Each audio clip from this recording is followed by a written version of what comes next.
Dear friends, the turbulent times we're living in are characterized by extraordinary challenges to the rules-based international order, founded on principles of international law and multilateralism, whereby certain actors directly challenge or covertly undermine this system, a system which is called to make our world more predictable, to resolve disputes in a peaceful manner, and to maintain security for the nations, notwithstanding their size or geographic location.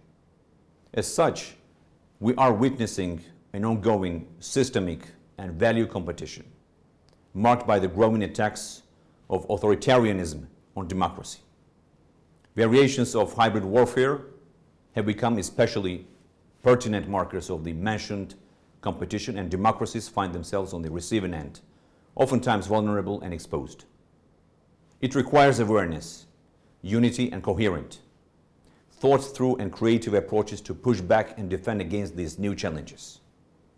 It is symptomatic that the NATO summit taking place in Brussels, as we speak, focuses on the issues of hybrid threats and resilience, as NATO, with its potential to adapt, is best equipped to put together knowledge and resources to fight against the mentioned threats. Long before the hybrid threats featured prominently in the discourse of our international partners and academics, Georgia has experienced firsthand their destructive nature. From the day Georgia regained its independence, it has been subjected to economic, energy, and trade blockades, cyber attacks, information warfare, and other types of non-conventional as well as conventional warfare. With 20% of Georgia still occupied by Russia and used as launchpad for its destructive policies, these hostile actions continue to this day. Notably, not only my country, but countries of the region, of Europe and beyond, have been subjected to the emerging security threats and are looking into ways to protect themselves. Hence, it is crucial for the like-minded states to join forces and share tools and experience to build the resilience, which has become a crucial concept not only in military, but in much broader terms, the resilience of societies, founded on the shared principles of human rights, rule of law, good governance, and market economy. Even the strongest Western democracies experience difficulty withstanding these emerging challenges. And I am proud to note that Georgia has shown remarkable resilience throughout difficult times and has learned a thing or two about how to counter them.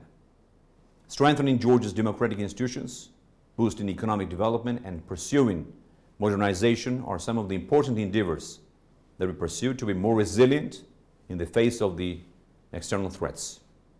However, it is evident that the complex nature of modern hybrid warfare requires a concerted effort and support of our partners.